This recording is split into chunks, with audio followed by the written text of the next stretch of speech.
Monday 7 अक्टूबर 1985 अकीली लाउरो नामी एक Italian cruise ship Egypt के अलेक्जेंड्रिया पोर्ट पे आकर रुकती है। ये इस क्रूज शिप के सफर का 5वां दिन था जिसने इटली के शहर जिनोवा से अपना सफर शुरू किया था। इसमें टोटल 748 पैसेंजर्स और 450 क्रू मेंबर्स मौजूद थे। अलेक्जेंड्रिया पोर्ट पे 651 पैसेंजर्स शिप से उतरकर बसेस में बैठ चुके थे। ये लोग पिरामिड साइट सीइंग के लिए कायरो जा रहे थे।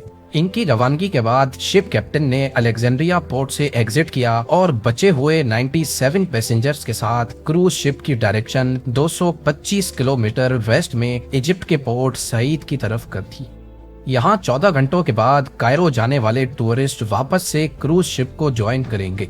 यहाँ तक जो कुछ भी हुआ वो पहले से प्लान था, लेकिन इसके बाद चीजें बिगड़ना शुरू हो गई। 14 घंटों के बाद कायरो जाने वाले टूरिस्ट रात को ठीक 10:30 बजे पोर्ट ऑफ सईद पहुंच गए, इस उम्मीद में कि वो वापस से अपने साथियों को ज्वाइन करेंगे। लेकिन वहां अकीली लाउरो का कोई नामो निशान नहीं था। पहले उनको बताया गया कि सुइस कैनाल जाने वाली ट्रैफिक की वजह से क्रूज शिप को देर हुई है, लेकिन जब 3 घंटे इंतजार के बावजूद भी क्रूज शिप वहां नहीं पहुंची, तब उनको सब कुछ सच बता दिया गया। मालूम क्या पड़ता है कि अकीली लाउरो को हाईजैक कर लिया गया है। बचे हुए 97 पैसेंजर्स के बीच में 4 हाईजैकर्स भी थे। उन्होंने अपने वेपन्स शायद किसी फ्यूल टैंक में डालकर स्मगल किए थे, जिसकी वजह से उनके रूम में बहुत ज्यादा स्मेल थी। अलेक्जेंड्रिया पोर्ट से निकलने के फौरन बाद वो अपने रूम में बैठकर हेयर ड्रायर की मदद से अपने हथियारों को खुश्क कर रहे थे। तभी एक वेटर फ्रूट सर्व करने के लिए उनके रूम में आ गया, जो कि गलती से खुला हुआ था। शायद उनको अलेक्जेंड्रिया पोर्ट के करीब शिप हाईजैक ही नहीं करनी थी, लेकिन क्योंकि अब भांडा फूट चुका था तो वो फौरन शिप के डाइनिंग हॉल में गए और पैसेंजर्स को खौफजदा करके उनको हॉस्टेज बनाना शुरू कर दिया। ये हाईजैकर्स कौन थे और आखिर इनका मकसद क्या था, ये अभी तक किसी को भी मालूम नहीं था। एक हॉस्टेस ने उनसे पूछा कि वो कौन है, तो उनमें से एक ने जवाब दिया कि वो नॉर्वेजियन नेशनल है। इससे पहले कि हाईजैकर्स शिप के रेडियो रूम तक पहुंचते, वहां बैठे ऑपरेटर ने एक SOS कॉल ब्रॉडकास्ट कर दी, जिसमें बताया गया कि अकीली लाउरो शिप हाईजैक हो चुकी है। ये SOS कॉल स्वीडन में एक रेडियो स्टेशन को रिसीव हुई। इस SOS मैसेज के बारे में हाईजैकर्स को मालूम नहीं था और उन्होंने रेडियो रूम पे कब्जा करके शिप का सारा कम्युनिकेशन सिस्टम बंद कर दिया। एक हाईजैकर ने लाउड स्पीकर पे शाह कैप्टन को फ्रंट ब्रिज पर आने को कहा।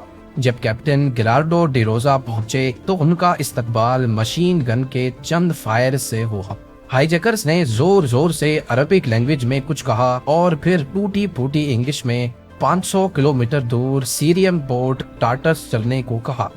यही वो पॉइंट था जब शिप कैप्टन ने अंदाजा लगाया कि ये नॉर्वेजियन नेशनल नहीं हो सकते। उन्होंने शिप कैप्टन को ये भी कहा कि वो 450 क्रू मेंबर्स को कहें कि वो अपनी ड्यूटीज नॉर्मली करते रहें, लेकिन किसी भी होस्टेज के आसपास नजर नहीं आए।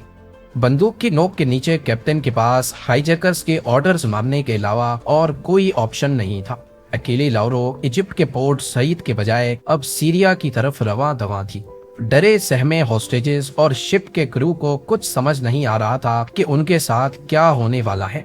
7 तारीख का सूरज डूबने वाला था और हाईजैकर्स ने तमाम हॉस्टेजेस को जमीन पे ही सो जाने को कहा। दूसरी तरफ स्वीडन के रेडियो स्टेशन को मिलने वाले SOS मैसेज ने पहले ही पूरी दुनिया में तहलका मचा दिया था। Italian crisis management team active हो चुकी थी क्योंकि ये उन्हीं की क्रूज शिप थी, लेकिन US ने पहले इस केस को इतना सीरियस नहीं लिया। पर जब उनको मालूम पड़ा कि क्रूज शिप में अमेरिकन नेशनल्स भी हैं, तो US क्राइसिस मैनेजमेंट भी हरकत में आ गई। ये उनकी नजर में एक टेररिस्ट अटैक था और US की टेररिस्ट के साथ निगोशिएशंस की कोई पॉलिसी नहीं थी। पर मसला ये था कि इस हाईजैकिंग में अभी तक 3 अलग अलग कंट्रीज अफेक्ट हो चुकी थी। US के पैसेंजर्स थे, इटली की शिप थी और हादसा इजिप्ट की टेरिटरी में हुआ था। तो अब बहस इस बात पर चल रही थी कि कौन सी कंट्री को एक्शन लेना चाहिए। US का ख्याल था कि शिप इटली की है, तो इस वजह से पहले इटली को एक्शन लेना चाहिए। पर इटालियन गवर्नमेंट इस हाईजैकिंग को ताकत के जोर पर नहीं बल्कि निगोशिएशंस के जरिए हल करना चाहती थी। क्योंकि इटली कोई भी ऐसी हरकत नहीं करना चाहता था जिससे मेडिटेरेनियन कंट्रीज में उसका नाम खराब हो। पर यूएस इन हाईजैकर्स के साथ सख्ती से पेश आना चाहता था, लिहाजा यूएस ने मेडिटेरेनियन के कोस्ट पे तमाम कंट्रीज को मना कर दिया कि कोई भी अकीली लावरो को अपने डॉक पे आने की इजाजत ना दे। अगली सुबह यानी 8 अक्टूबर को अकीली लावरो सीरिया के करीब पहुंच चुकी थी। कैप्टन ने टार्टस फोर्ट पे आने की परमिशन मांगी, लेकिन क्योंकि यूएस पहले ही सबको अलर्ट कर चुका था, सीरियन अथॉरिटीज ने कोई जवाब नहीं दिया। इसके बाद हाईजैकर्स ने होस्टेजेस को उनकी नेशनलिटी के हिसाब से अलग करना शुरू कर दिया। ऐसा मालूम होता था कि वो अमेरिकन और ज्यूज को ढूंढ रहे थे। उन्होंने टोटल 20 पैसेंजर्स अलग किए, जिनमें एक ओल्ड एज कपल भी था। मैरिलिन क्लिंगहोफर और व्हील चेयर पे बैठे 69 इयर्स के उनके हस्बैंड लियोन क्लिंगहोफर। हाईजैकर्स ने इन 20 लोगों को ऊपर के डेक पर शिफ्ट होने को कहा, लेकिन लियोन क्लिंगहोफर अपनी कंडीशन की वजह से ऊपर नहीं जा सकते थे। उनकी बीवी ने उनको अकेले छोड़ने पर शोर मचाया, लेकिन हाईजैकर्स ने बंदूक की जोर पर उनको चुप करवा दिया। लियोन क्लिंगहोफर इस बात पर काफी नाराज थे और लगातार हाईजैकर्स को बुरा भला कह रहे थे। काफी वक्त तक जब अकेली लावरो को सीरिया में दाखिल होने की परमिशन नहीं मिली, तब हाईजैकर्स ने आखिरकार अपनी डिमांड्स रेडियो के जरिए सीरियन अथॉरिटीज के सामने रख दी। 4 में से एक जो उनका लीडर लग रहा था, उसने रेडियो पे बताया कि उनका ताल्लुक PLF यानी पैलेस्टीन लिबरेशन फ्रंट से है और वो चाहते हैं कि इजराइल उनके 50 साथियों को रिहा कर दे। सारी चीजें अब खुलकर सामने आ चुकी थी। खुद को नॉर्वेजियन बताने वाले असल में फलस्तीनी थे। इस हाईजैकर का नाम यूसुफ मजीद मोल्की था और उसने आखिर में कहा कि अगर 3 बजे तक उनकी डिमांड्स पूरी ना की गईं, तो शिप में मौजूद ज्यूस को एक एक करके वो मारना शुरू कर देंगे। अब ये केस और ज्यादा कॉम्प्लिकेटेड हो चुका था, जिसमें 3 और किरदार भी डायरेक्टली अफेक्ट हो गए, सीरिया, इजराइल और पैलेस्टीन। हाईजैकर्स की तरफ से दी गई डेडलाइन करीब आने लगी, लेकिन ना ही उनकी डिमांड्स पूरी हुई और ना ही कोई निगोशिएशन टीम शिप तक पहुंच पाई। 3 बजे उन्होंने टार्टस फोर्ट को एक मैसेज भेजा, जिसमें उनका कहना था कि वो एक अमेरिकन पैसेंजर को मार चुके हैं और अब दूसरे की बारी है। पर टार्टस ऑफिशियल्स ने उनकी बात पर जरा भी ध्यान नहीं दिया और कहा कि वो यहाँ से चले जाएं। हाईजैकर्स को जब लगा कि उनकी दाल यहाँ नहीं गलेगी, तो उन्होंने कैप्टन को साइप्रस जाने को कहा। इस दौरान यूएस इंटेलिजेंस नेटवर्क में ये अफवाह फैल चुकी थी कि एक अमेरिकन पैसेंजर को मार दिया गया है, पर दूसरी तरफ इस बात की कोई कंफर्मेशन भी नहीं थी। अब क्योंकि हाईजैकर्स की शनाख्त हो चुकी थी, तो इटली ने फलस्तीनी प्रेसिडेंट यासिर अराफात से डायरेक्टली कांटेक्ट किया, जो कि पैलेस्टीन लिबरेशन ऑर्गेनाइजेशन के चेयरमैन भी थे, और उनसे पूछा कि क्या PLO की इस हाईजैकिंग में कोई इन्वॉल्वमेंट तो नहीं है। यासिर अराफात ने न सिर्फ इस हाईजैकिंग को डिसऑन किया, बल्कि इस मामले को सुलझाने के लिए एक निगोशिएशन टीम भी इजिप्ट रवाना कर दी। इस टीम में अबू अब्बास भी थे, जो कि PLF के लीडर थे। अबू अब्बास ने साइप्रस के रेडियो स्टेशन के जरिए हाईजैकर्स के साथ कांटेक्ट किया और उनको कहा कि वो फौरन इजिप्ट के पोर्ट सईद पर जाएं और तमाम पैसेंजर्स के साथ अच्छे तरीके से पेश आएं। मोल्की, जो हाईजैकर्स का लीडर था, उसने अबू अब्बास की बात मानते हुए कैप्टन को इजिप्ट के पोर्ट सईद जाने को कहा। इजिप्ट पहुंचने पर अबू अब्बास ने कैप्टन से भी माफी मांगी और हाईजैकर्स के साथ अकेले में कुछ बातचीत भी की। असल में इटली और इजिप्ट इस मामले को बगैर हाथ मैले किए खत्म करना चाहते थे, क्योंकि ये मामला पैलेस्टीन और इजराइल का था और कौन चाहेगा कि दूसरे की लड़ाई में अपने घर को गंदा करे। पर यूएस चाहता था कि ये टेररिस्ट हैं और इनके साथ किसी किस्म की निगोशिएशन नहीं की जाए। यूएस के प्रोटेस्ट के बावजूद निगोशिएशन स्टार्ट हो चुकी थी। इटली और इजिप्ट चाहते थे कि हाईजैकर्स को PLO के हवाले कर दिया जाए और वो फिर खुद ही इनको शिप हाईजैक करने के जुर्म में सजा देंगे। अगले दिन यानी 9 अक्टूबर को कैप्टन डिरोजा ने पब्लिकली एक रेडियो मैसेज करके सबको यकीन दिलाया कि शिप पर मौजूद तमाम पैसेंजर्स और क्रू बिल्कुल सेफ है। इस मैसेज के बाद इटली और इजिप्ट ने हाईजैकर्स को सेफ पैसेज देने का फैसला किया। एक टग बोट अकेली लाहौर तक लाई गई, जिसमें 4 हाईजैकर्स बैठकर इजिप्ट के मेन लैंड में आकर गायब हो गए। सबको लग रहा था कि निगोशिएशन कामयाब हो गई हैं और हाईजैकर्स ने अपनी डिमांड वापस ले ली है।